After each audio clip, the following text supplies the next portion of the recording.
It's a blowout jobs number, and good news is bad news for the markets. 30 minutes until the start of trading. I'm Matt Miller. I'm Sonali Basak. And I'm Katie Greifeld. Bloomberg Open Interest starts right now.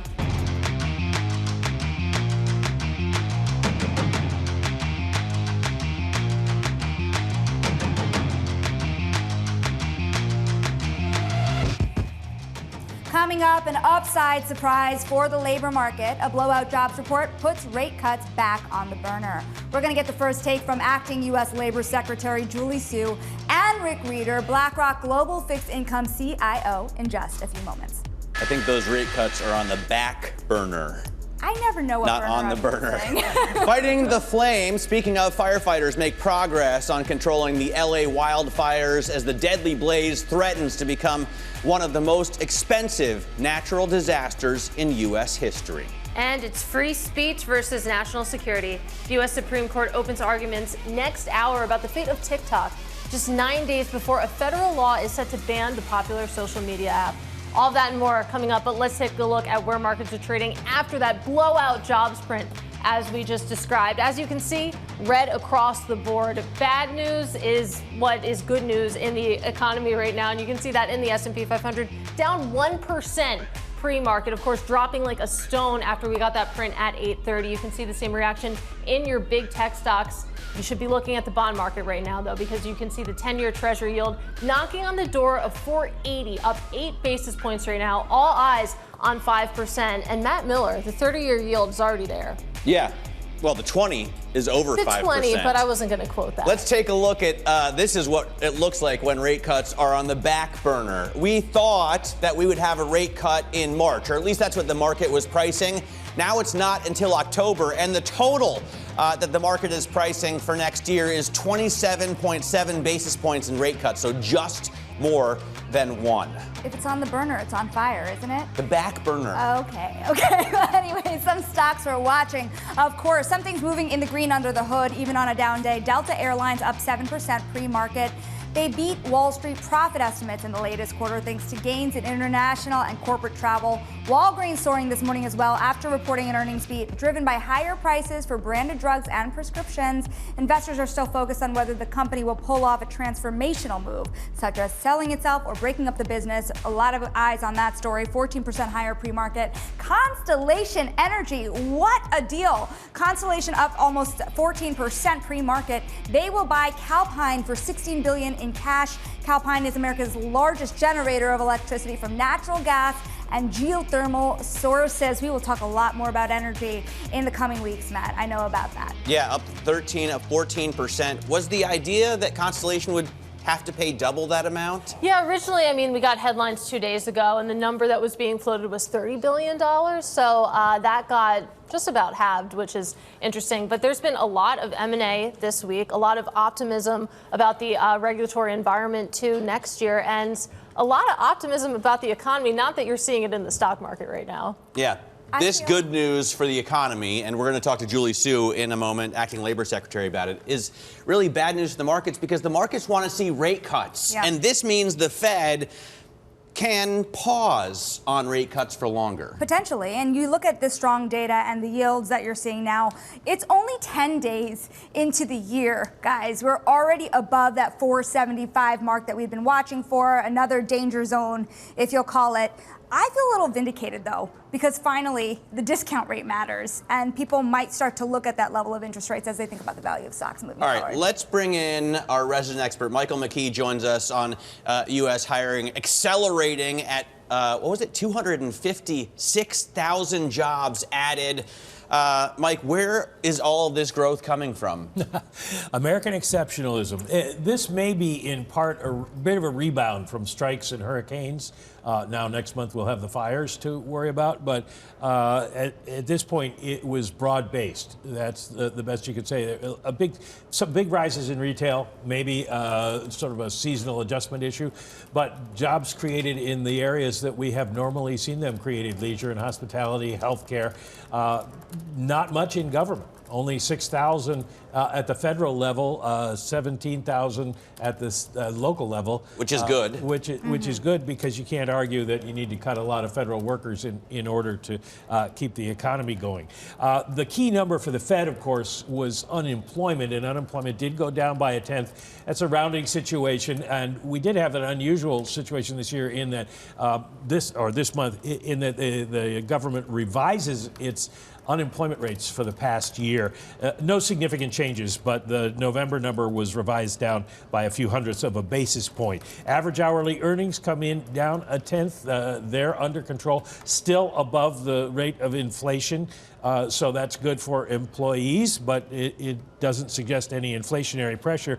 And look at the turnaround in household employment. Those who made the argument that the economy was weakening looked at household employment in November, and that has significantly turned around in December. It's one reason that the unemployment rate went down. Another is that we saw a rise in the number of people who were entering the labor force, and they all got jobs. Matt, you talked about this right at the top, the impact on the markets. We did go from initially having a March rate cut priced in now to October, and you can see it dramatically there. The change in the Fed funds futures over that time period, just pre and post the jobs report, everybody's changed their mind about the Fed. Be interesting to see what Fed officials who speak between now and the blackout period have to say. There's not likely to be any change for January. So we turn our attention, since this kind of takes any kind of rate cut off the table, to what's next, and that'll be next week. PPI, CPI, and retail sales, and then the big day. The big day, Inauguration Day. Everything that we have said up to this moment on this program could go out the window depending on what happens January 20th and afterward. That's true. A lot to look forward to. Great context, as always, Mike McKee. We'll see you in an hour's time. That, of course, is our own Mike McKee. And let's broaden out this conversation, because I'm pleased to say now that joining us is U.S. Acting Labor Secretary Julie Su. Secretary, this is our last conversation together in this specific context. And of course, we're on the heels of a blowout jobs report for the December hiring period.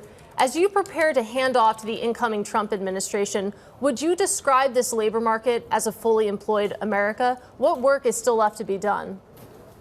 I mean, there's of course still work to do, and we've said that from the beginning, which is why from the beginning we said the unprecedented crises facing this country required an unprecedented solution, an unprecedented response, including by the federal government. And that's what we have done. And today's numbers, following on the heels of consistent, steady, stable growth, 16.7 million jobs since this president came into office.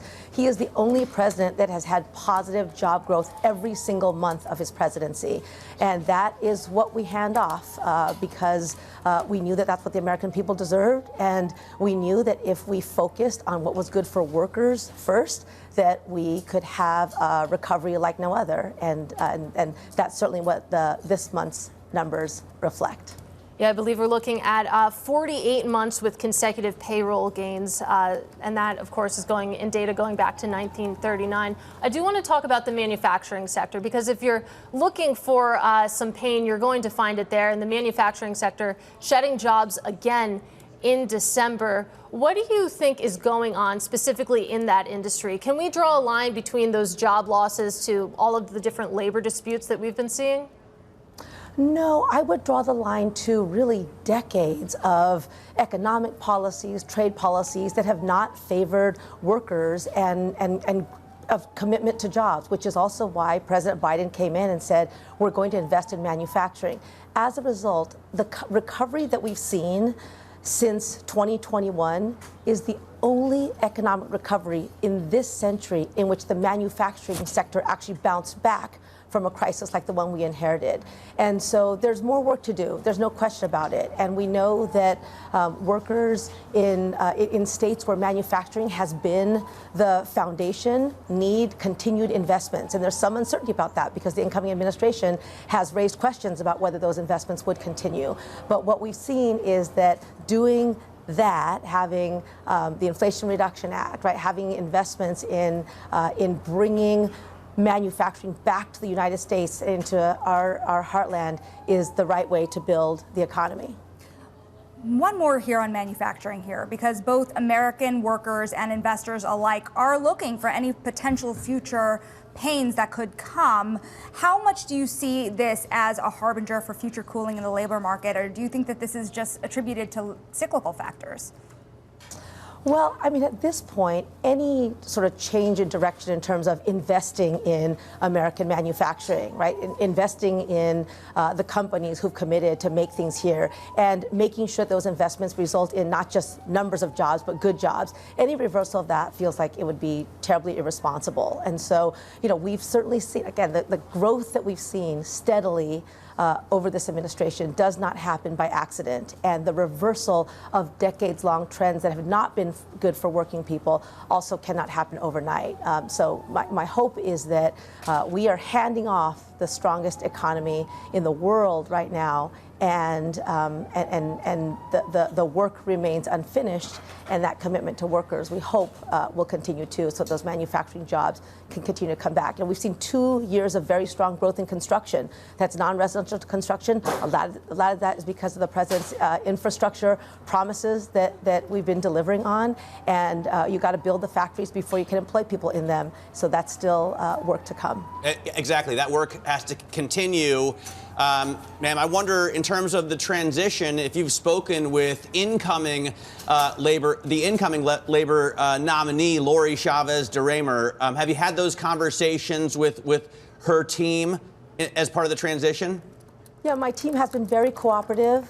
Their transition team has been here on site, and we are in every way going to cooperate, both to make sure that they can succeed, but also to make sure that the strength of the department that we've built up, right, not only to do all these good things we've talked about in terms of job creation and connecting people to good jobs, but also that really basic mission of enforcing labor laws, making sure that every worker gets a just day's pay for a hard day's work, making sure every worker comes home healthy and safe. Those are fundamental responsibilities of the department, and our 15,000 strong federal workers are going to continue that really important work. And so we're cooperating with, following the president's instruction that we make this a very smooth transfer of power.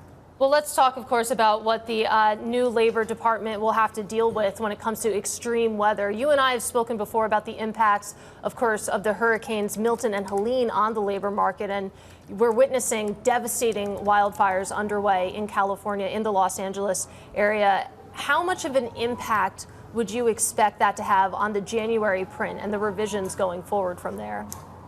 Yeah, I mean, thank you for mentioning that. You know, that is my home state and my home city. And so I've talked to lots of friends, family members who, it's the human impact of climate change, and you know, it's devastating, right? From wildfires to hurricanes, we've seen that just in the last few years, even. You know, part of our job here is to make sure that those workers who go in and do the work during those disasters are themselves paid and healthy and safe in doing that job. It's also to make sure that when communities have to recover, that they get the disaster benefits and relief that they need. And so, again, those are really fundamental, important roles of the department. And we also leave a department that's really strongly poised to deliver on those kinds of things. But it's devastating. All right, Secretary, we have to leave it there. We really appreciate you taking the time to speak with us on these labor releases over the past several months, and best of luck in your next role. That is Acting Labor Secretary Julie Su. Now, coming up, a strong jobs report backing the case for a Fed pause, bonds being sold across the board. We'll discuss with BlackRock's Rick Rieder. This is Bloomberg.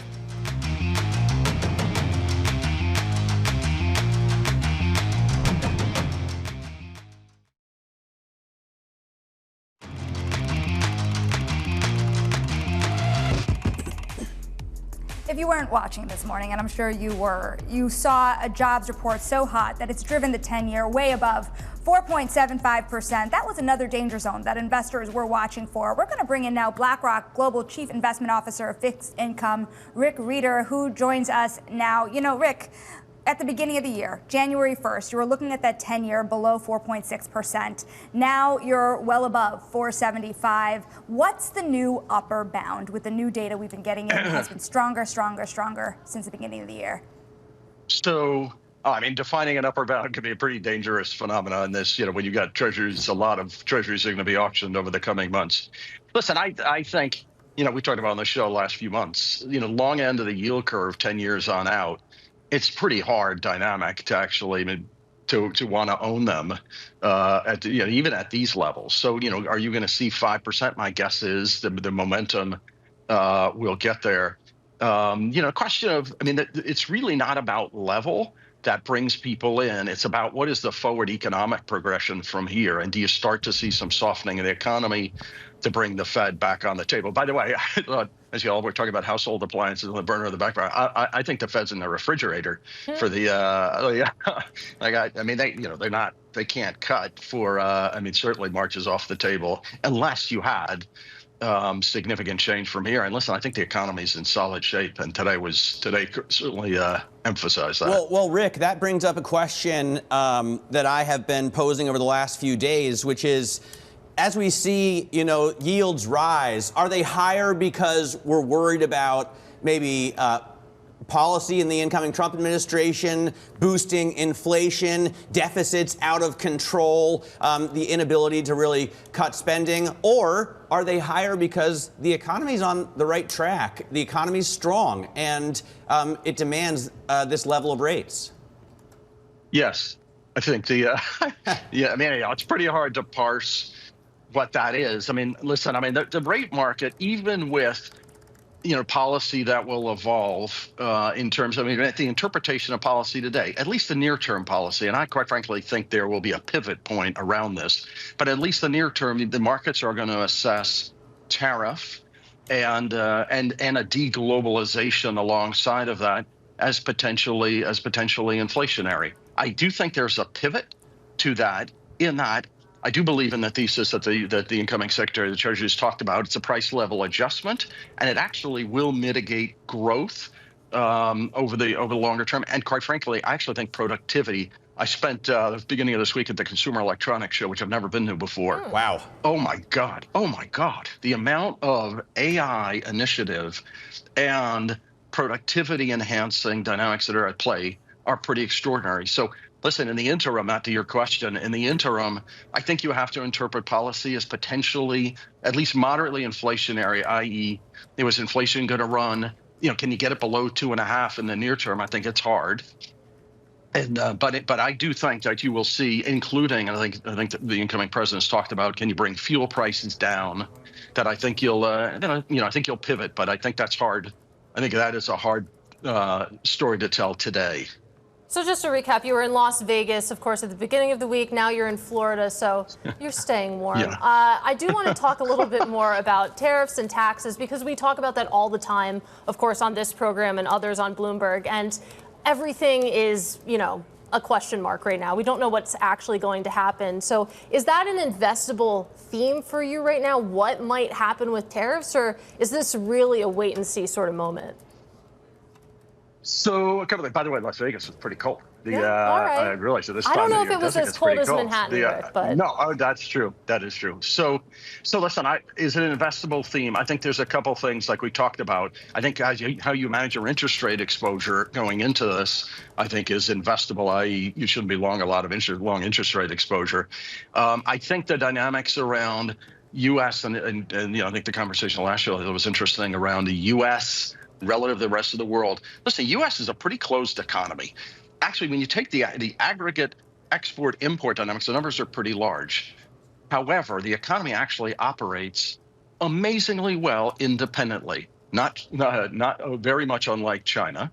It operates very much unlike Europe and Germany, et cetera, but it operates pretty darn well. You've got a consumer that's in really good shape. You've got domestic CapEx and R&D spend that are incredibly buoyant. And so, listen, I think the U.S. economy, you think about, the story of, is it now time European equities are cheap enough? Chinese equities is a tough trade. I think U.S. is, particularly, some of the mega cap. And, when you get, points like today where you get some dip in the market, U.S. investing in U.S. I think is still pretty significant. But listen, I also think, there's some domestic businesses that are, that will participate, and you'll see some resurgence in terms of investment in U.S. as you start to bring some jobs and some business back to the U.S. You know, it's interesting. Matt and I are mind melding right now, too, because I'm the annoying person on the show, Rick, who always wants to take the other side of the argument. Even in such a strong economy, you're looking at private equity bankruptcies hitting an all-time high, according to S&P Global. You're watching general bankruptcies also reach the highest levels in more than a decade. So it's not all rosy under the surface. And 700 companies it's in wild. the U.S. And some of them are quite large. What does this mean for somebody who is looking at credit across industries? Do you find that there are pain spots? So I think it's a great question, and I actually think today is a really good day to address it, because you look at the employment report today, and you look at it's services, services, services, and then you look at and you bifurcate into look at your manufacturing. The world is shifting, and by the way, you look at things like I was just looking at Delta Airlines earnings. The world is moving in a very different direction in terms of technology, asset light, less manufacturing, less. There's a little bit of we can talk about construction as a mixed dynamic to it. It's services, services, services. Industries are changing. If you said to me today, do I like the high yield market? I like the high yield market. But do I need to own a lot of triple Cs today, particularly with the risk-free rate with interest rates high? But I don't. But in U.S. and Europe, where I actually like buying credit in Europe, that if with these yields, you can stay in double B and single B. And you think about in that part of the credit markets, they've termed their debt out. The economy's operating really well. The free cash flow generation is still quite buoyant. But I think your point is very well taken. There are parts of the ecosystem that are having a problem because of these interest rates that are too highly geared in parts of the leveraged loan market, and B, industry is shifting, and if you're in a heavy industry, hard asset business, pretty hard today. Plus, by the way, some of the industries, I would say media, telecom, that did a fair amount of gearing at lower interest rates, that there will be defaults there. Well, I'm glad you brought up your high yield positioning, because I take a look at BINC, which is the ETF that you run, and it's really interesting to see 38% of your weighting is to high yield corporates. And then within that, 17 to 18% is towards European and pound denominated high yield. And we talk to a lot of bears on European markets, both in the fixed income and on the equity side. So it feels like you need a strong stomach to have that sort of weighting there, Rick. So I tell you a couple of things. First of all, this gets back to this question of I like being an equity investor in the U.S. I like buying the bottom part of the capital stack oriented to growth in the U.S. I like being a lender in Europe. And there is a bifurcation in Europe around, do I need to take a lot of triple C down the curve? And by the way, in Europe, do I have to take a lot of even weaker single B?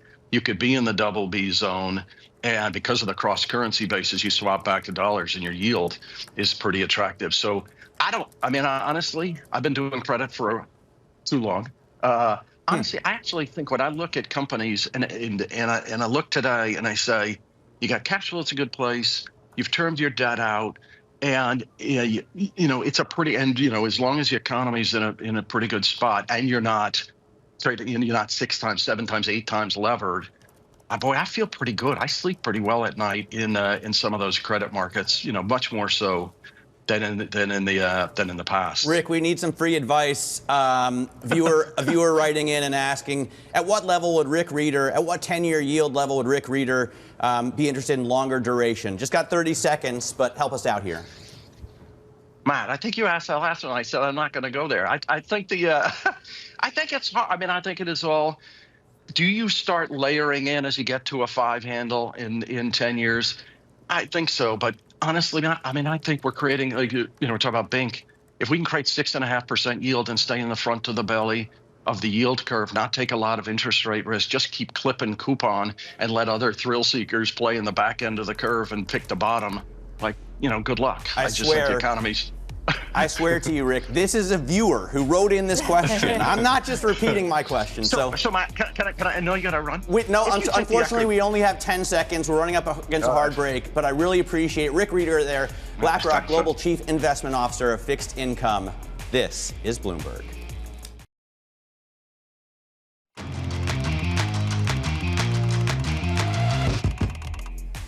It's brutal out there today in the equity markets. 20 seconds to go until the start of trading. This is Bloomberg Open Interest. You can see the drops not quite as bad as they were right after the non-farm payrolls print. We had 1% plus drops on S&P futures. Now we're only down about 2/3 of 1%. NASDAQ futures down more, about 0.8%. Russell futures, they really need a cut. And so Russell 2000 futures are down a lot more. In terms of what's going on the stock exchange, God's love we deliver, ringing the opening bell. I think it's an appropriate time for that as we see the tragedy continuing in Los Angeles with those fires burning 10,000 structures, creating maybe $20 billion in insurable damage. Antares Technologies down at the NASDAQ as they list on the tech-heavy index. I think they have another listing, but they're moving one over to the NASDAQ. In terms of the major averages, after we got that blowout, good news for the economy print on non-farm payrolls, Katie, adding 256,000 jobs. You really saw futures drop. And what are we looking at in the live trade? Well, like you and Olivia Rodrigo said, it is brutal out here. The S&P 500 down by about 0.7%, if you round up a little bit. That's off the worst levels of the pre-market session, but still red on the screen. We're set up for a second consecutive week of losses when it comes to your big benchmark. Similar story if you take a look at the NASDAQ 100 down 0.9%. I want to highlight the small caps, the Russell 2000. I always highlight the small caps, but particularly today because, Matt, like you said, this is an area that needs a cut. If you take a look at 12-month forward EPS estimates for the S&P 500 for the small cap index, going in different directions right now. So we'll continue to keep an eye on that. But let's get to some M&A news, and that is in the form of Constellation Energy. The confirmation coming today that they will buy Calpine for $16 billion in cash. Calpine is America's largest generator of electricity from natural gas and geothermal sources. Bloomberg News reported this earlier in the week. We get the confirmation today, the price tag being slashed in half from the early reporting. Maybe that's why you actually see the acquirer here up about 18.5% right now, Sonali. People love deals, and people love impending ones too, pending ones. Walgreens Boots Alliance, this is a stock that was down 84% last year. It's soaring this morning after reporting an earnings beat driven by higher prices for branded drugs and prescriptions, but investors are really focused on whether the company will pull off a transformational move, such as selling itself or breaking up the business. Walgreens Boots Alliance shares up 20%, 21% almost at the open. Executives also talking about potential deals for certain units this morning as well.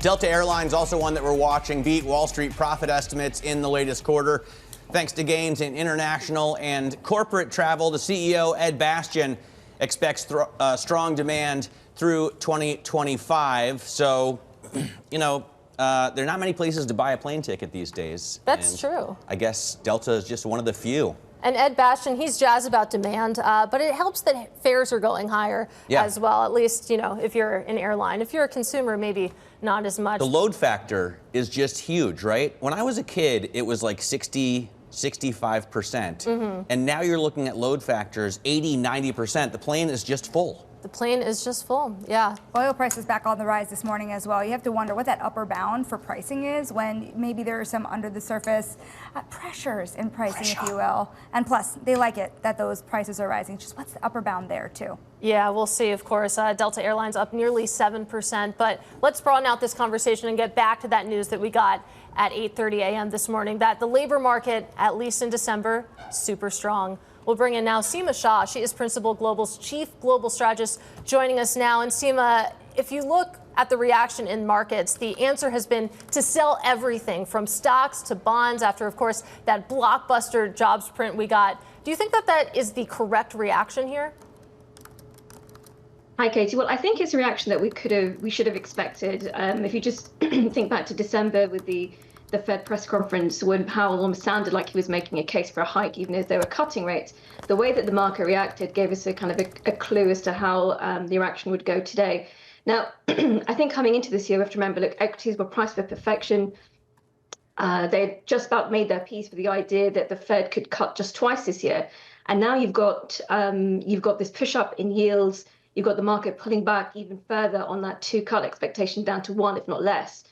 And it's something that the market can ill afford at this point. The thing is, is that when you're looking at over a longer term trajectory, it's worth remembering that if there's strong economic growth, that means strong earnings growth. And that's really key for equity. So I think this is a challenging moment, but I think it should reverse and there should still be biased higher as we look to the rest of 2025.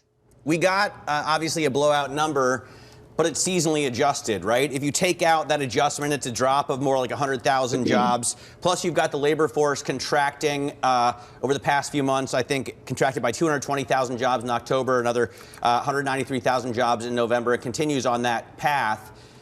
Aren't you going to have to pay your workers a lot more? Isn't labor, I mean, Sonali just mentioned oil prices rising. Labor costs are going to be rising as well. Are you worried that we see real pickup in inflation in 2025 that leads to the Fed not only not cutting rates, but also considering raising them? Well, I think you make a good point. The inflation risk is probably the most pertinent risk for markets, for the economy for this year. And it's not just from the economy, as we know, as we've discussed many times over, I think, in the last couple of months or so. It's about what the new policy the administration is going to do to policy, especially with regards to tariffs. So everything at the moment is probably leaning to upside inflation risks, and it would put the Fed in a really, really tough spot. I would think that ultimately the hurdle for higher rates, at least higher Fed rates, is quite high. But certainly if they get to that point where they're looking at a second inflation wave, the economy is strong, then I think that those interest rate hike forecasts start to really come back into play. One question I have about the direction of interest rates is the spillover to equity markets. You had for a long time the discounted cash flow model really mattering here. This idea that future cash flows would be impacted by higher interest rates, that would be calculated as a lesser thing. It feels like, Seema, tell me if I'm wrong here, like the market has ignored that kind of thinking for the last year or so. Where in the market does that matter again? Is it limited in scope to, say, the small caps? Well, so I think it hasn't been as important as what we would historically think, that's for sure. But I think we've seen in the last 2 months or so of 2024 that the equity market was really going an uphill battle. It was kind of an uphill struggle to get those gains when you had bond yields moving higher. So I think the struggle's been there. It's just that when you have got such a strong economy, when you've got earnings growth looking as promising as they are, plus an administration which is coming in with a deregulation bias, that means that equities can continue to push through. But of course, that can only go on for so long. And when you get to this level of 475 for 10-year Treasury yield, it's really the calculations for investors start to fall heavily into fixed income's favor. Now, from our fair value models, we would suggest that bond yields, they're not quite at the top, but they're nearing that peak. So at that point, that maybe then yields start to come down. And assuming that the Fed does actually continue to cut rates this year, and that's the key assumption, then we think that it should fall back in towards equities. But it is a very, very important question for sure. Well, it's interesting. I mean, to build on that, one of the reasons I hear for why some of those DCF models don't exactly work in this market is because it's Magnificent Seven heavy. Of course, you have all these big tech names that aren't relying on those distant cash flows. They have a lot of short duration assets. They have a lot of cash right now if you take a look at some of the big tech names. So maybe that logic falls apart there. And Seema, you've told me in the past that when it comes to that cohort of the market, that in some senses, they're a bit macro agnostic. Is that still the case? I think it is still the case to a point. Right, so I think those Mag 7, the earnings growth, the way that people look at them, investors are either looking at them as almost like a safety trade of something which we know is going to be resilient even as the economy weakens or if the economy weakens, or maybe just looking at it in terms of the long-term earnings growth and continue to be attracted there. They are macro agnostic in that sense. But ultimately, there's always going to be some kind of pressure. Now, the pressure is going to be significantly deeper for small cap equities, for anything which is more interest rate sensitive. But I think nothing in the market is completely immune. It just means that those Mag 7 are slightly less vulnerable than the others. We keep on asking investors the upper bound of the 10-year. A lot of investors, we had Rick Rieder, not really willing to call the upper bound, which says to me that there are a lot of risks around the surface that could take that 10-year a little out of control. You think fiscal risk, term premium, you name it. What's your upper bound? Do you have one? So, again, I think like anyone wants to be, it's very difficult to put a spot forecast on anything at the moment because of, the wide variety of uncertainty out there.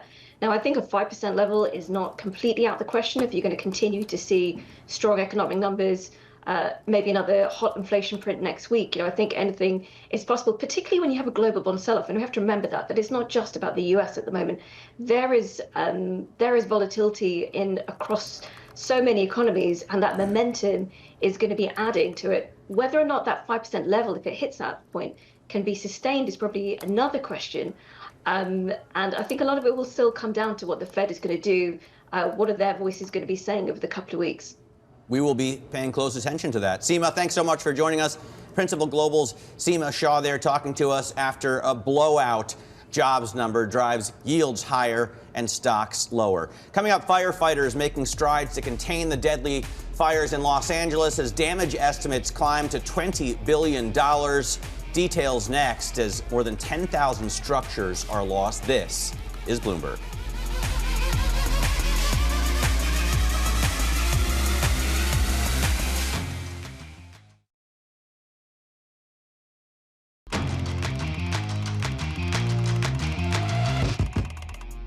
All right, welcome back to Open Interest. You're taking a look at the stock market right now. About 14 minutes into the session, it's still ugly out there. The S&P 500, the NASDAQ 100, the Russell 2000, all lower on the day. I put on Bitcoin, though, because if you're looking for a safe haven, you're not going to find it in the bond market, but you'll actually find it in Bitcoin, up about 2% right now. I will note that gold is also higher, but not by as much, so we'll watch how this one develops. But it's time now for our top calls. Some of the analyst action in focus this morning. And first up, Barclays upgrading Snowflake to a buy. The firm is optimistic about the software company's pipeline, saying that the new products address the latest AI trends.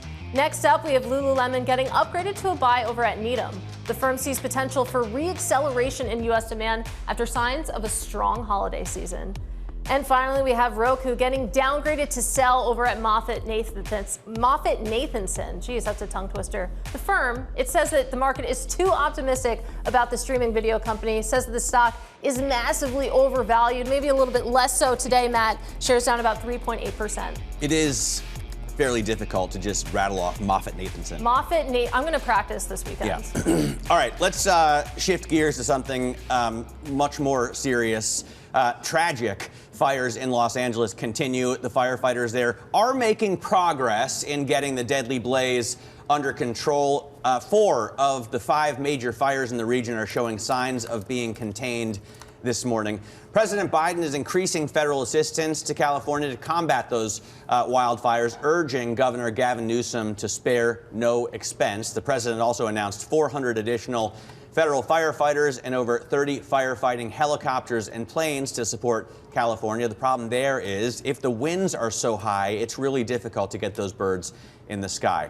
The damage being done is being felt in markets as well, particularly in insurance stocks. Here's a look at Allstate, Chubb, and Travelers this morning, all down materially. Bloomberg Intelligence estimates insured loss assumptions have risen to a minimum of $10 billion and could be $20 billion. Bloomberg Intelligence senior analyst Matthew Palazzola is leading that coverage and joins us here now on set. So, Matt, you have to, I guess I saw you updated your estimates this morning, continue to move them higher and higher. Now that they've got the fire under control, do you feel comfortable at this level? So I'd say this. I just checked CAL FIRE. It's about 6% contained. So, it's I meant slightly under control. So to answer your question, yes, they can go higher. What has been surprising is the speed with which structures are being destroyed. So within one day, we got reports of 1,000. Within 2 days, we're getting like up to 5,000 destroyed. And that's pretty unprecedented for something this big. With home values that high as well. So that's why it's kind of pushing these numbers higher and higher. When you think about the damage being done, 1,000 structures, you have some really interesting details in your report as well about what context that has relative to other fires we've seen in the region. But bring us a little under the hood here. What are all the types of structures being damaged right now, and what can't be seen again? I mean, there are people's homes completely destroyed and other critical infrastructure for the state. So I think as of now, it seems to be mostly homes. The You will see those rebuilt, I believe, right? I don't know every detail of every neighborhood, but typically what happens in these events is that they do rebuild their homes. The infrastructure will definitely get rebuilt by the state or federal money. But as of right now, and our analysis is really focusing on the homes that are being destroyed. Let's talk about some of the specific insurers, because you mentioned Chubb, Allstate, and Travelers, that these are large but manageable events for these public insurers. What were the fundamentals of those companies looking like heading into this event? Yeah, fundamentals pretty good for insurance companies going in. Last year was a decent cat year, but still decent earnings. Investment income still solid. So the capital positions of these companies are quite strong. They are also not the biggest insurers in the state. So mutual companies like State Farm, Liberty Mutual, they're kind of the biggest ones. And a lot of the high-risk homes are in the state, well, not the state, but the private fair plan. So this looks like it'll be an earnings event in the first quarter. Should you see multiple events, it could be higher. So hang on just one second. When you say fair plan, and I've seen that a couple of times, what exactly are you referring to? The fair plan is what's called a residual market, meaning if you can't get insurance anywhere else, you can get it through this private entity that was set up by the government. Sorry, I just... No, fair enough. I mean, we should clarify what that is. But one interesting thing for me about the insurance industry is when you see earnings events like this, as you say, often pricing hardens after. And you have a lot of Americans already suffering with higher insurance costs elsewhere. What is that expected to look like coming out of this? So I would expect California home prices to continue to go up. They're already high, but the insurers in the state will say, we're already not making money aside from these large events. So pricing inadequate now, and we'd probably need more. The governor there is that it is regulated by the state. So I think you're going to see a lot of interchange with companies coming in and out, but I think the net cost to consumers goes up. All right, Matt, thanks so much for joining us. We'll continue to follow your analysis on Bloomberg Intelligence. You type BIGO on your terminal to see Matthew Palazzola's analysis on the damage being done here and what's insurable there. Coming up, bonuses are set to grow on Wall Street. It's a sign of optimism for the year to come, and we're going to go through all of the details for you next in our Wall Street Beat. This is Bloomberg.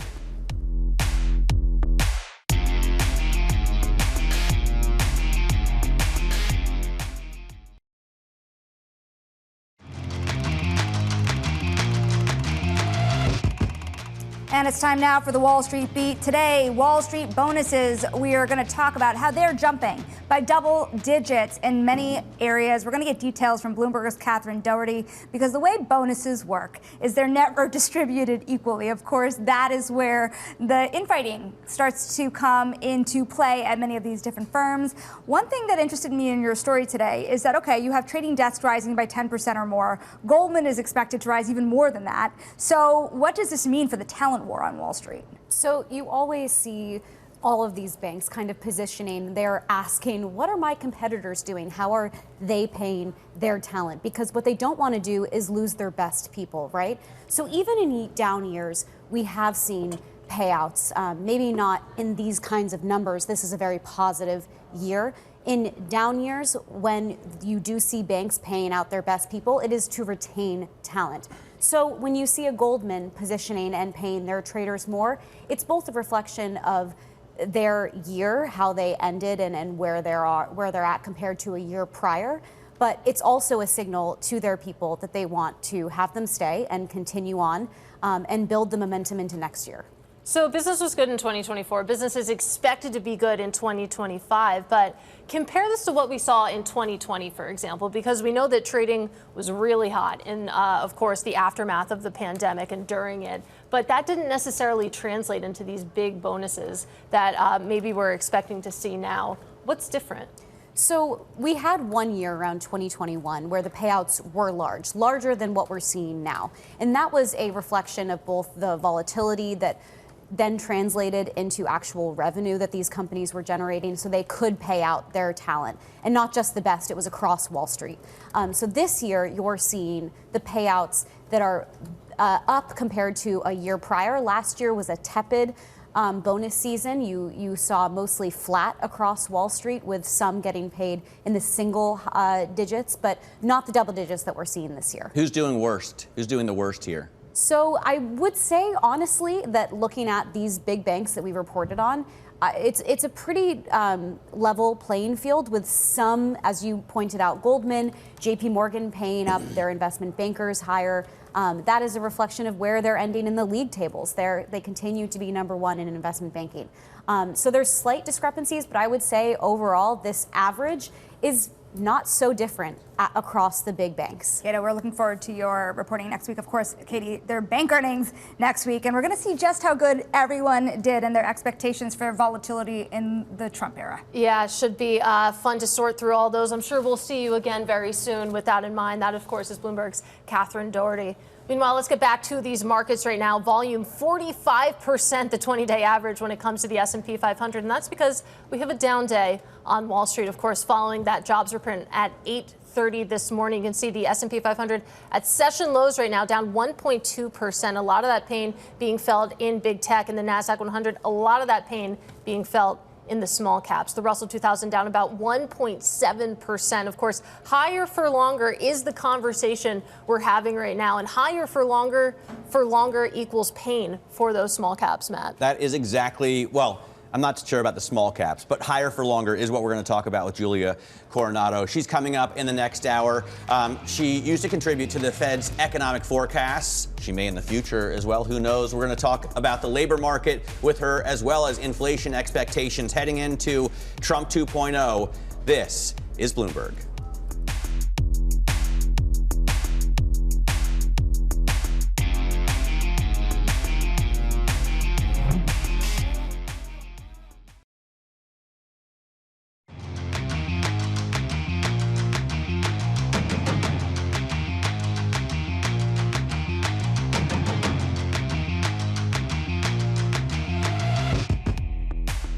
We are 30 minutes into the trading day, and it is bleak. Welcome to Bloomberg Open Interest. I'm Matt Miller. I'm Sonali Basak. And I'm Katie Greifeld. We're taking a look at markets right now. In the hurt locker, of course, also moments away from University of Michigan sentiment figures. We'll see if that can bring a lift to this market after that blowout jobs print that we got. And we have the numbers, the preliminary January figures coming in a touch lighter versus the previous reading, 73.2 when it comes to the headline University of Michigan sentiment. We had been looking at 74 for the prior reading. What's interesting, though, if you take a look at the inflation expectations here, a big beat in a bad way. The one-year inflation expectation at 3.3%. The prior reading had been 2.8%. The 5 to 10-year look, of course, a longer-term expectation there, coming in at 3.3% versus 3% in the prior reading. So interesting. Sentiment a little bit worse and inflation expectations a little bit higher. Let's get over to Mike McKee right now. Thread the needle for us. Let's start with the inflation numbers, because that is the most interesting. Is what the Fed is going to pay attention to. I don't know if you guys remember the movie Broadcast News. Of course. Where the producer is talking on the phone and it's going straight into the anchor's ear. We're saying it here, and it's going into the ears of the people out there. He's listening right now? We haven't seen any inflation problem. It's basically been flat. It hasn't been going down very much, but there's been a lot of talk that Donald Trump's policies are going to be inflationary. We hear it from the politicians, we hear it from the economists, and my suspicion is American people are picking up on that. 3.3% is a big move. It's a half a percentage point move up from the 2.8% we saw last month. I think the Fed will probably figure this sort of the same thing and guess that this will come back down again, depending on what kind of analysis we get. But the part that goes along with this is, remember the big jump we saw after the election, and especially Republicans were all excited? The expectations index goes down a lot to 70.2 from 73.3. So people are thinking the economy's okay now. The current conditions number goes up to 77.9 from 75.1, but they think things are going to deteriorate. And I suspect that's the political. By the way, it's a big they, right? Have you seen the work Michael McDonough and his team do on inflation expectations? You're best friends. When you divide out and see what Republicans expect and what Democrats expect, right? Democrats expect a hockey stick and Republicans expect a real recovery. I think, though, no matter who the day is, a little 101 is necessary, too, because inflation expectations could be a self-fulfilling prophecy sometimes. They can be, which is why the Fed is going to be watching it, because it's the issue is obviously if what you see is people thinking that inflation is going to keep rising, then they'll ask for raises, they'll push up inflation. But at this point, it doesn't look like, or my guess would be, educated guess would be, that this is more of a reaction to the news than anything people are seeing in the actual grocery store or at the gas station or anywhere other than for eggs, anywhere we're seeing prices. All right, Mike, great to have you here with us again. We'll check back in with you whenever we get these kind of big inflation numbers. Next time for ISM services, prices paid also, because that was a huge jump this week. Well, we're seeing a huge move in the markets right now. I think we should take a moment to mention that the S&P 500 is at session lows right now. We're down 1.5%. One of our producers just mentioned in the chat, that is the lowest level that we're currently at since November 5th. That was election day, you guys. And go on. It was my birthday. And it was Matt's most birthday. Importantly, I also want to point out that the 10-year, it's interesting, before the data came out, we were watching a move below 475. We are back right above it. And a little bit of inflation expectation, uncertainty might have something to do with it. All right, let's bring in Macropolicy Perspectives President and founder Julia Coronado. We promised you we'd get her, and here she is. What do you make of the blowout number? Before we get into the market implications of it, Julia, is this labor market strong, or is it still in contraction mode?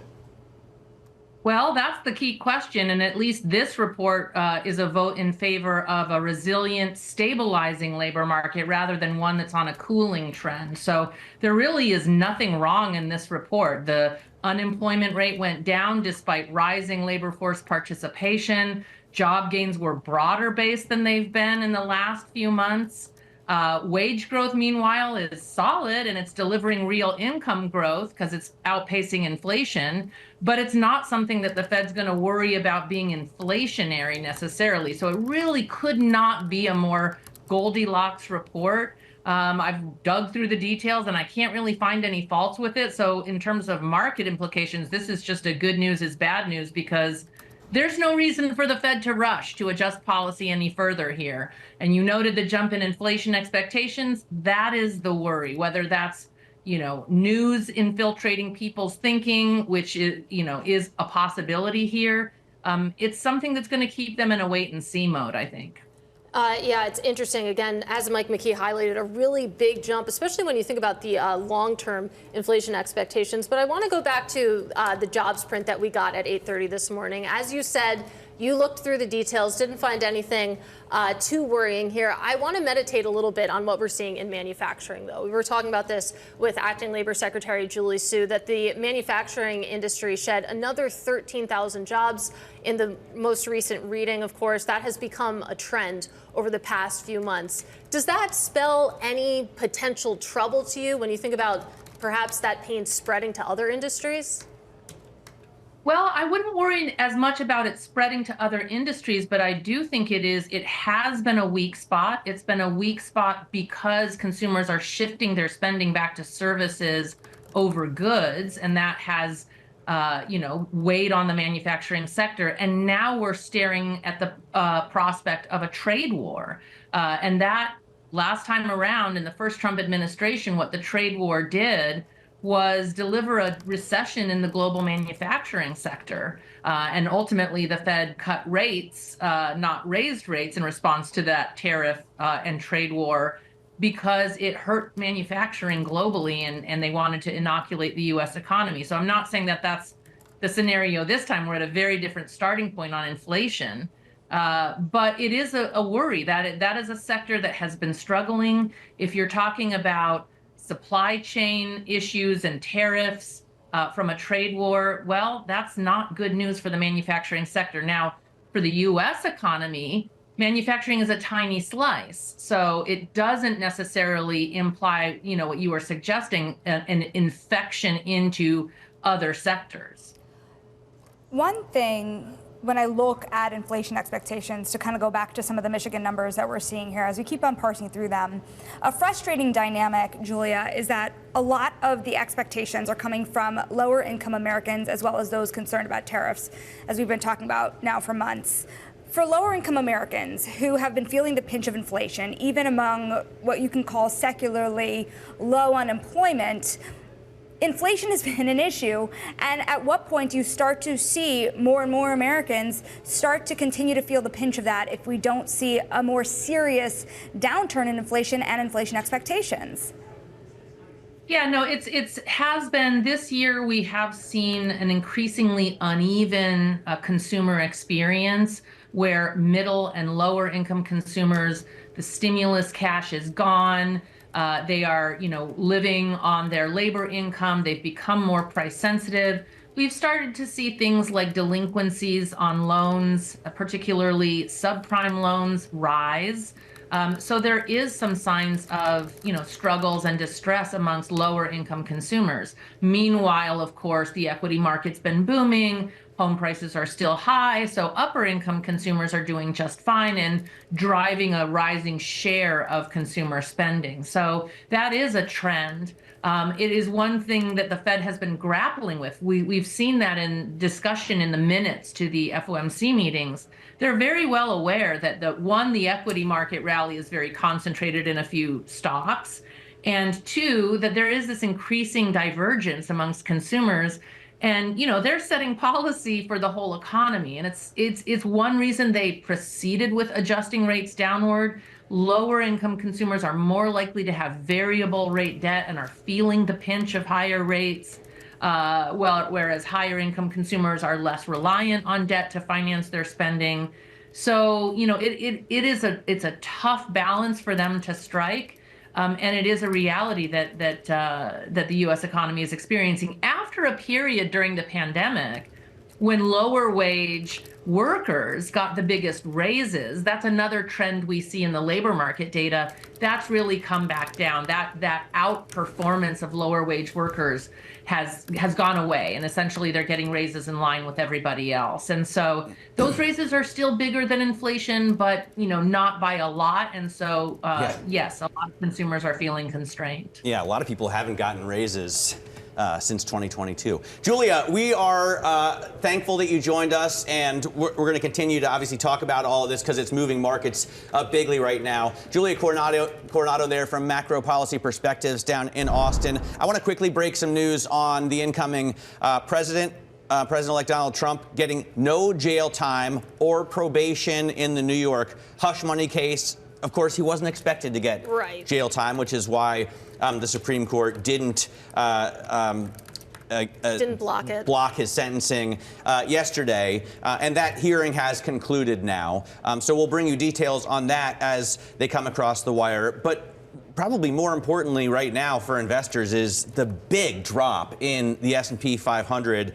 Stocks are down to session lows, off 1.7% right now, intraday, down to lower than we were on election day, so 58.18. Yeah, it is just brutal. You take a look at the S&P 500, only 72 names are higher right now. You have over 400 names in the red right now. So this is really widespread pain. Of course, it seems like investors saw the numbers at 8:30 and decided, let's just sell everything. We have been watching the 10-year and waiting for months to see when it would finally make a dent in the equity market. This is the moment. We're in and around 475. We're still seeing volatility in the bond market, but now you're seeing that volatility in the equity market as well. The VIX riding higher. Also, we saw a 20 handle. Let's see if that sticks too. You know what's higher though?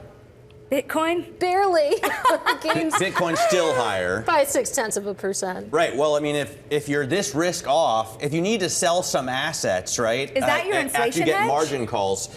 Look, it could well be. And I think we saw that in the pandemic when investors expected spending to soar. They bought Bitcoin ahead of time. But right now, like I said, if you're getting a margin call, you need to sell anything.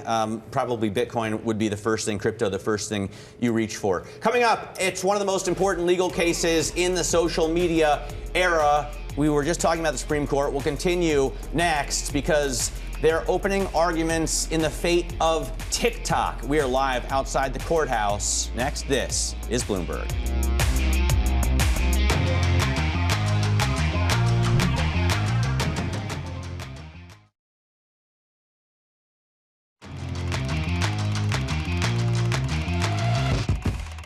The U.S. Supreme Court is hearing arguments now about the future of TikTok. The wildly popular social media app is facing a federal ban that could set effect January 19th, just weeks away, days away. Bloomberg's Tyler Kendall is outside the Supreme Court with the latest.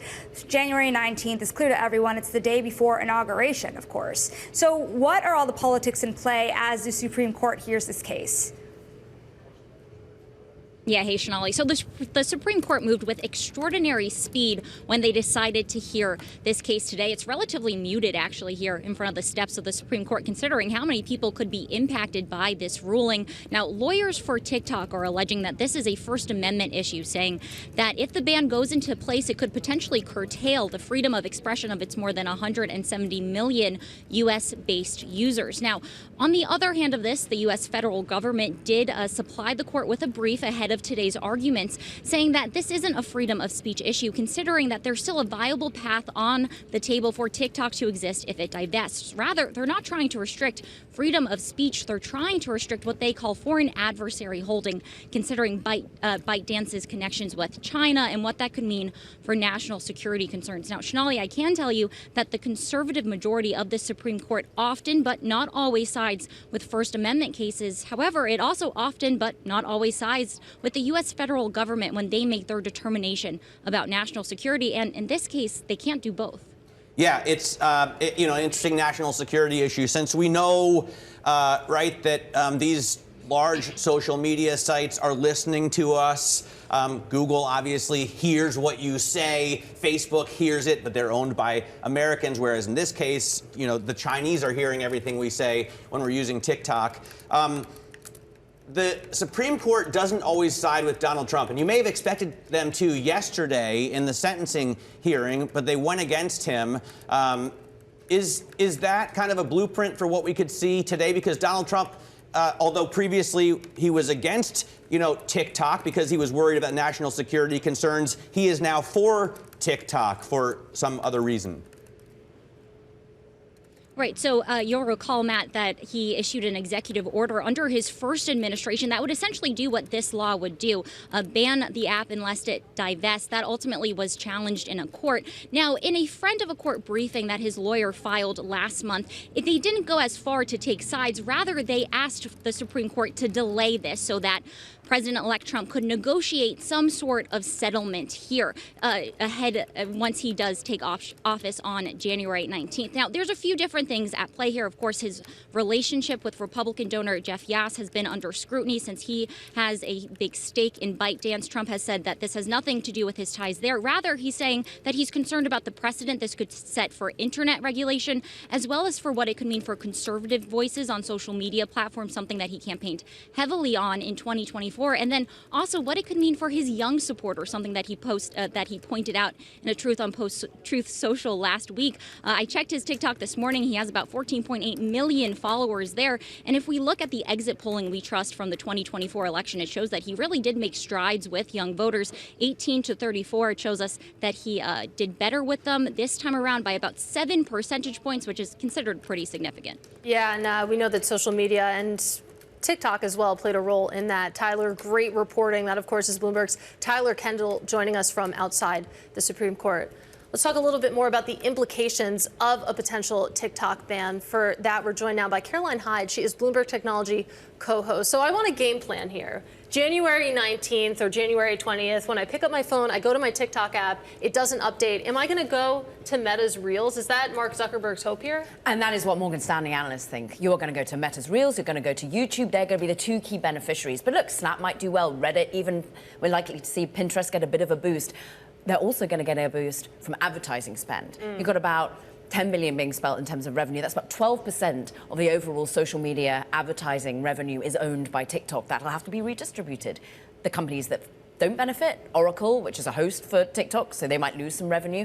So yes, you will go potentially to other competitors if indeed this law stands. And ultimately, you won't be able to find the app on Apple or on Google's app stores. Doesn't sound fun. You know, the last time we saw this much political pressure on TikTok, it really did open the door for actually other investors to get in. And that's what I'm wondering this time around. What happens in terms of the future of TikTok's presence in the U.S.? Could it be owned by somebody else? Will the political uncertainty around how Trump feels about TikTok draw in other U.S. investors and make that untangling even harder to happen? Well, thus far, ByteDance, of course, has been very committed to the fact that, nope, we're out. We are not selling this very integral asset to us. But we're going to have Frank McCourt Jr. on the show a little bit later, who is one of the key names of people who wants to own the U.S. asset, keep it here in the United States, totally change the ultimate underlying technology within it, and he actually wants to make it more decentralized. But ultimately, the asset would therefore stay in the U.S. But if we believe by what they say, ByteDance is not going to be selling it. So if ByteDance were, though, to sell it, who are the obvious buyers? Or maybe those not so obvious? I heard someone this morning mention Walmart, and I thought, weird. They wanted in last time. Do you remember when, under the previous Trump administration, this first idea came to light? At that point, it was Oracle and Walmart were coming in as investors at that point, to Sonali's reference. Also, Amazon might well benefit here. Look, they have a big presence for online shopping. They would be a natural fit, according to some of the bank analysts out there. Whether or not, from an antitrust perspective, they'll be allowed to buy TikTok, who knows? But there are interests coming out there, and there's the totally outside players, such as a Frank McCourt Jr., who's getting together and wants to do it almost from like a social good perspective. Well, it's going to be really fun to cover this. Of course, 9 days to go until that decision. Our thanks, of course, to Bloomberg's Caroline Hyde. And as Caroline mentioned, she will be covering this topic in depth on Bloomberg Technology with Frank McCourt, Global Chairman and potential TikTok buyer. He joins the show in just under an hour. This is Bloomberg.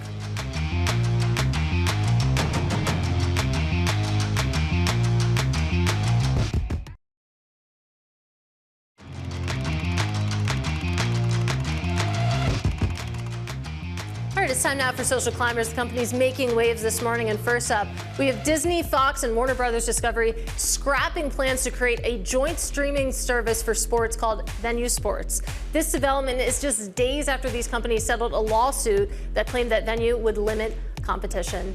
Next up, we have AbbVie. It said it will take a $3.5 billion hit after its schizophrenia drug failed in clinical trials. One analyst called the failure, quote, a real dagger for the biotech. You can see shares down about 0.9%, so off its worst levels of the session there. And finally, we have Tesla refreshing its best-selling Model Y, giving it a Cybertruck-like front end. The Model Y has been due for upgrades, with Tesla having made minimal design changes to the vehicle since its initial debut 5 years ago.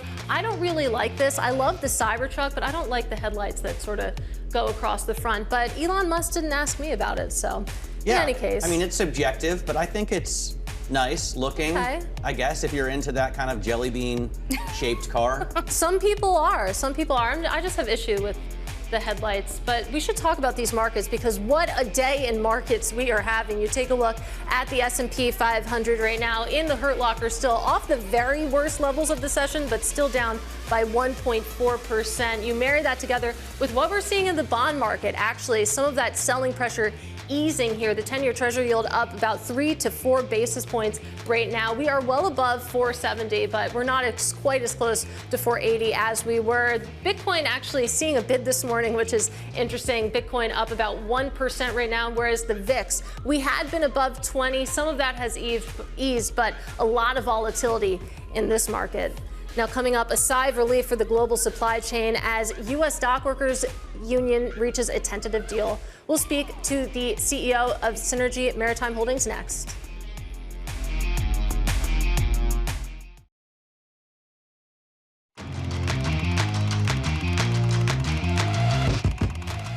Welcome back to Bloomberg Open Interest. I'm Matt Miller. I made some cynical remarks earlier about the fact that these social media sites are always listening. Yeah, it's good that you clarified which cynical remarks, since, you know, you could be referring to a lot of things. That is true. But I do want to point out, because Caroline Hyde, as she was leaving set, she said, no, Facebook is not listening to you. So I went and looked on their terms of service here in their privacy center, and I found this little gem. Facebook says, We understand that sometimes ads can be so specific, it seems like we must be listening to your conversations through your microphone. But we're not. We only use your microphone if you've given us permission and are actively using a feature that requires the microphone. It's like they wrote that directly to you, that Yes. they anticipated that you would have that little jab there. I will say I've been on Facebook in some form since like 8th grade, so I don't even think they need to listen to me. They have all the data. Yeah, they have a lot. So, and they're pretty smart people working there. So Yeah. I'm sure they found other ways to get you an ad stream that is relevant and to tailored. your taste. Exactly. Let's get to something else now. The U.S. Dock Workers Union reaching a tentative deal on a new labor contract. If the deal is ratified, it would avoid a shutdown of the East and Gulf Coast ports. Joining us now is Stamatis Tsantanis. He is the chairman and CEO of Seanergy Maritime Holdings, a company that operates 19 dry bulk vessels. He's also the founder and CEO of the United Maritime Corporation. Stamatis, thanks so much for joining us. I want to first get your take on what would be possible with automation. There seems to be some disagreement about how important automation is. Is it something that you think U.S. ports really need to up their game on? Would you like to see more automation? And then, is it something that would require fewer humans? Would it really threaten jobs? Well, good morning and Happy New Year. Thanks for having me.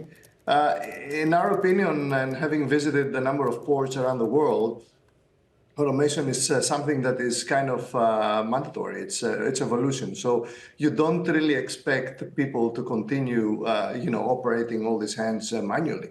You have automation in all the major container ports all over the world. So in my opinion, that's kind of a one-way street. I don't see any way turning back in that. If it doesn't happen this year, it's going to happen pretty soon, in my opinion. Yeah, it's interesting. I mean, you take a look at this agreement that was reached. One of the agreements is that when certain technologies are implemented, and that includes, isn't limited to, the semi-automated cranes, of course, that, we won't have fully automated terminals, at least when it comes to this contract. But I mean, it sounds like what you're saying is, though, it's a matter of time. Maybe we put this issue to bed for the next couple of years, but is it coming back? Are we just going to come right back to these issues? Oh, for sure, for sure. Otherwise, you will not be competitive. I mean, it's just a matter of time, and it's simply evolution. So I don't see any way of going back on that matter anytime soon. How long are we going to see this contract extended for, assuming any kind of strike is averted? Because I think markets, Stamatis, felt like this issue had been dealt with at the end of 2024, and now we're 10 days into 2025 and talking about it again.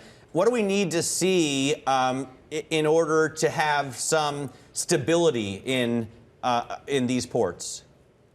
Well, I mean, the previous time that was up for discussion or negotiation, it was only like 2 or 3 months ago. So I'm pretty certain that we will likely see all that happening pretty soon. So if it's not going to happen in the next 2 or 3 months, I strongly believe that by the end of the first half of 2025, we will see a lot of that discussion happening again.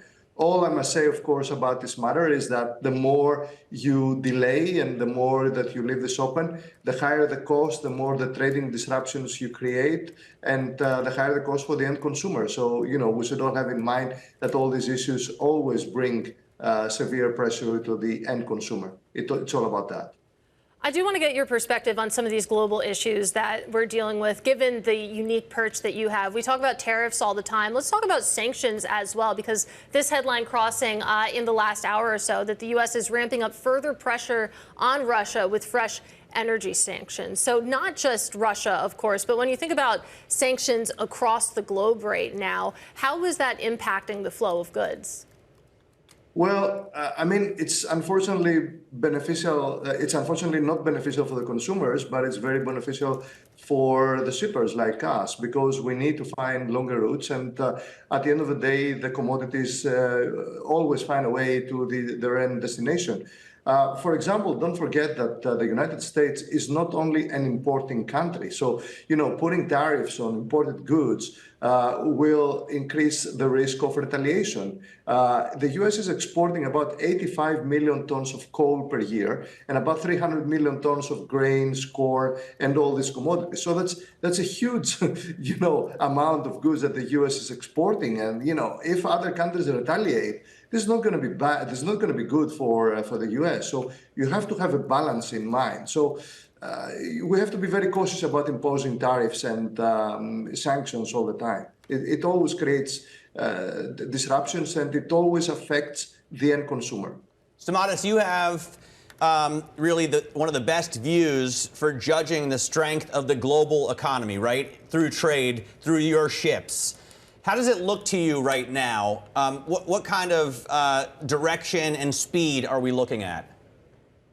Well, the more you impose, as I mentioned before, the more you impose tariffs and sanctions, the worse off it is for the end consumer, because you need to take longer routes.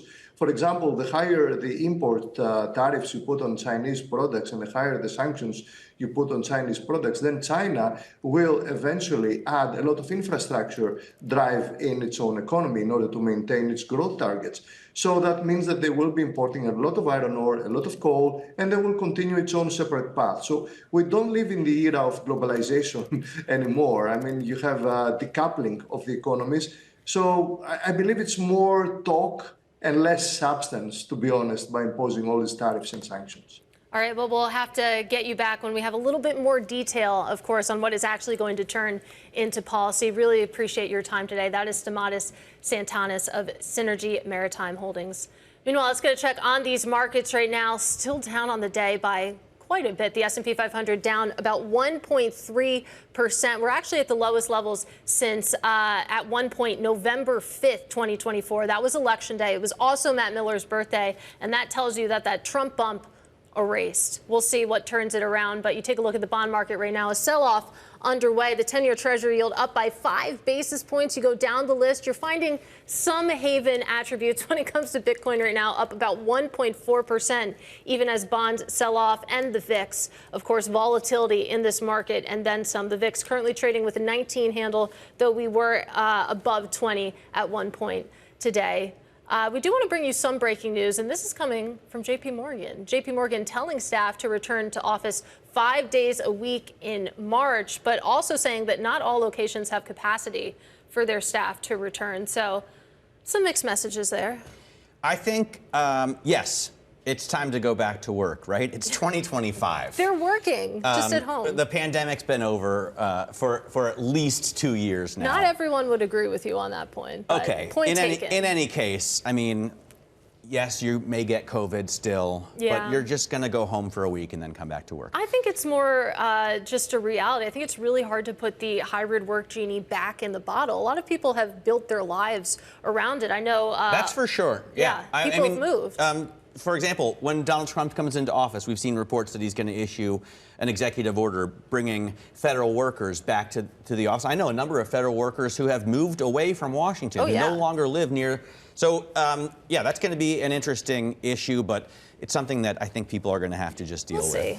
Also, maybe this won't happen with the big banks, but I have seen a lot of firms use hybrid work as sort of a recruiting tool. You know, we offer you this flexibility, and I don't know, it could change things, but we'll continue to follow that. If you want to work for Jamie Dimon, you need to come back to the office 5 days a week. And I think it's probably worth it. Because you're working for Jamie Dimon. And as we discussed a couple days ago, their managing directors have been in since, I believe, April 2023. So I have to imagine anyone trying to climb the career ladder there has been coming in 5 days a week. I think it's very interesting, something you mentioned when you were checking markets, which is that the Trump bump is now done. The gains that we've seen since the November 5th election are completely wiped out, and we're only 10 days into January. I went onto the terminal looking at the comp function from November 8th, 2016, because I believe that was election day in 2016 was November 8th. Sounds right. Until January 10th, 2017. We were still up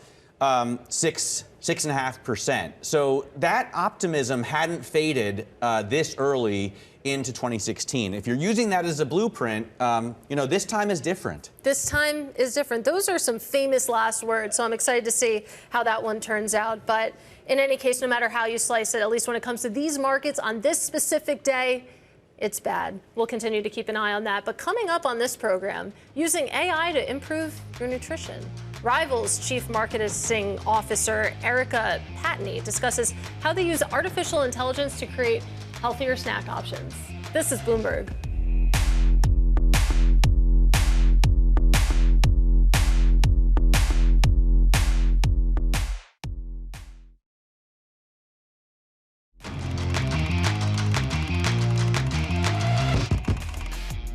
All right, it's time for our daily Wall Street Week conversation. And AI is being integrated into nearly everything, from finding ways to combat the climate change crisis to developing better foods. David Weston spoke with Rival's Chief Marketing Officer, Erica Patney, about how the company uses AI to make healthier snacks that consumers actually want to eat. It's hard to find a company that isn't using AI in some way right now, but the truth is most companies, not just food, but other industries too, are using AI for more productivity improvements, where at Rivals we're using AI to develop novel product design, right? Like I was talking about with the extruder. So sure, we have competition in terms of who's on the shelf next to us, and we have who we're neighbors with on the shelf or whatnot. But we do believe that what we're offering is so unique, great tasting, affordable nutrition. It's very challenging to find something that's nutrient dense, great tasting, and affordable, which is another key piece, right? Every consumer is feeling the crunch of inflation, and food prices have increased over the last decade or so. But we are offering at an affordable price, and the consumer's looking not just for how can I get the most bang for my buck in terms of calories and carbs and things like that, but also for the price and how much things cost. Tell us about the ingredients. Are they so-called natural or organic ingredients, or are they synthetic ingredients? What goes into the extruder? Yeah, so the first ingredient is yellow pea, which is actually, it's vegan, vegetarian, sustainable. So that's the primary ingredient. And then the label's very clean. You recognize the ingredients. There's spices, there's brown rice, nothing questionable. How big can you get, do you think? I think this brand could be $1 billion brand. I mean, I've had some experience with others, and this has all of the ingredients to go there. I think the AI piece is truly novel and sets us apart and can accelerate that growth considerably. But the sky is the limit, really. Do you market the AI piece? Because AI is so much in the zeitgeist right now. Maybe people will try it just because it's AI generated. So to consumers, we do not. And our belief is that the consumer, one, doesn't really need to know how is it made in terms of what equipment is used and what technology goes into, R&D and innovation. What they really care about is how does it taste, what does it do for me, and what does it cost? So we're not marketing it to the consumer.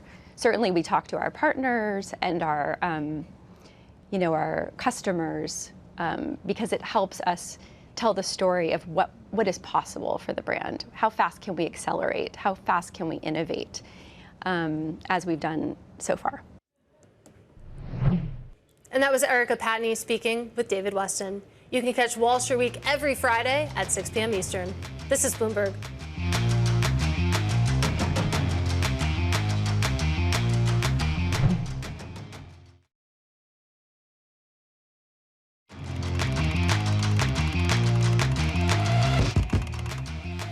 Welcome back to Open Interest. Let's get a check on these markets right now. The S&P 500 off its worst levels of the session, but that's not saying much because it's still down about 1.1% right now, on track for a second consecutive week of losses. It has been a bruising start to 2025. Let's get to something that is doing well, because you can see Bitcoin is a little bit higher right now. We're just about a year out since the spot Bitcoin ETFs launched in the U.S. And it's interesting. You take a look at the recent filings right now. Now you have ETFs that offer defined outcomes for holding Bitcoin, known as buffer ETFs, set to arrive this year. That, of course, you get a cap on your upside exposure, but you also, of course, are cushioned on the downside. Let's discuss with Bloomberg Intelligence analyst James Seyfert. He's been covering this closely.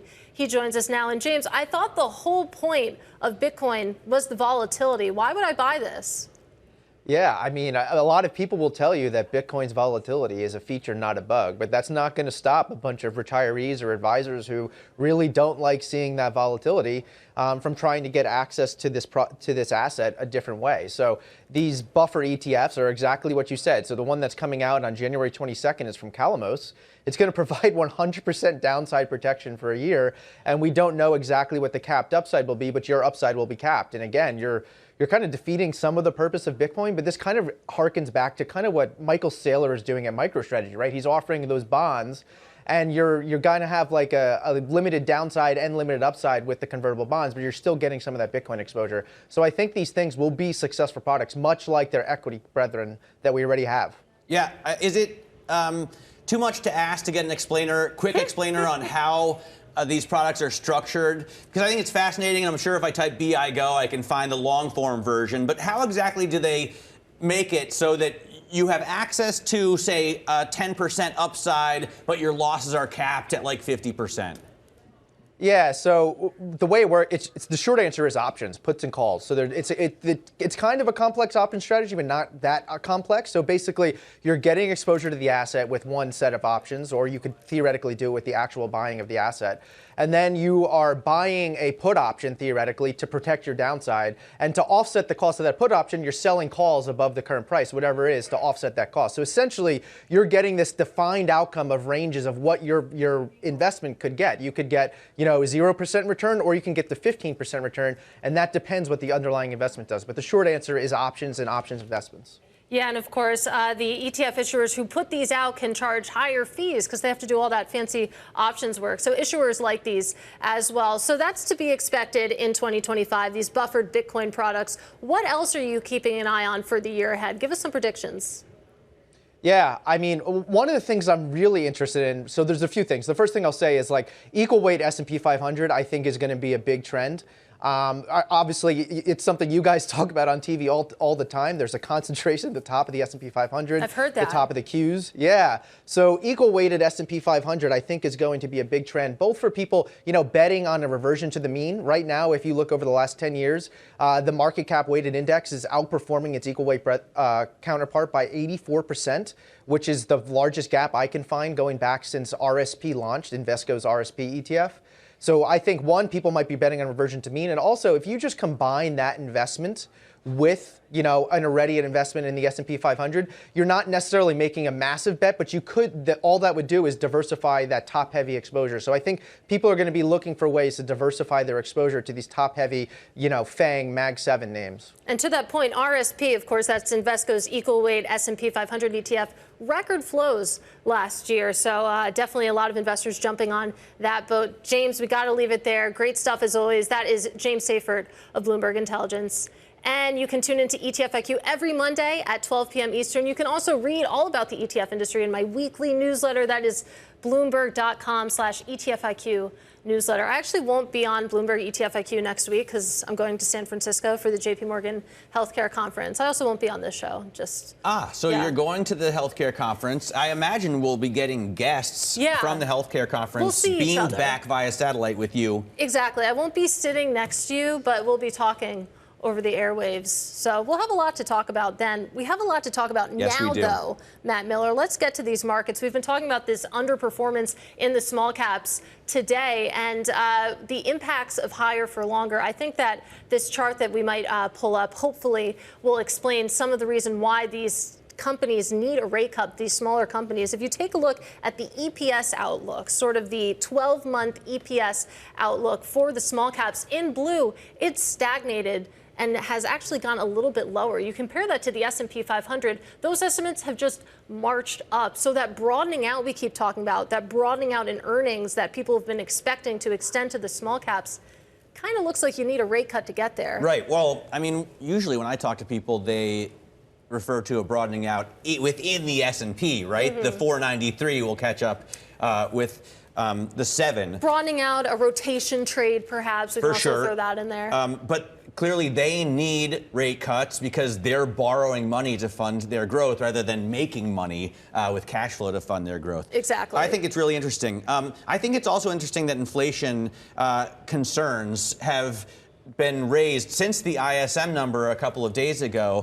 Prices paid was a spike there. We'll never forget that print. We will never forget it. And now we got inflation expectations. I'm not sure if the ISM prices paid was contained in those survey data from the University of Michigan, but 3.3% is what the expectation is. You can see here the division in blue and red between Democrats that the University of Michigan surveyed. They expect 4.2% inflation a year away. And Republicans that the University of Michigan surveyed, those Republicans only expect 0.1% inflation a year away. So I think the divide is pretty fascinating in itself. Yeah, this has to be one of our top charts of the moment right now because just that division is remarkable. We're taking a look at 1-year inflation expectations right now, and I think this really illustrates spin. Of course, Democrats are thinking prices are going to go higher. Economists, too, if we get that inflation readings. But you think about why Donald Trump was elected, why Republicans voted him in. They're unhappy with the economy, and one of the big campaign promises was we're going to lower inflation. Yeah, and the question is, will he be able to deliver lower inflation at the same time as higher tariffs and mass deportations, as well as tax cuts and deregulation? That's going to be the tough one, at least according to the economists that we speak to. All right, a lot to look forward to. And coming up on Monday, as mentioned, I head to the JP Morgan Healthcare Conference in San Francisco, joined by the CEOs of Teva, GSK, Takeda, and Eli Lilly. This is Bloomberg.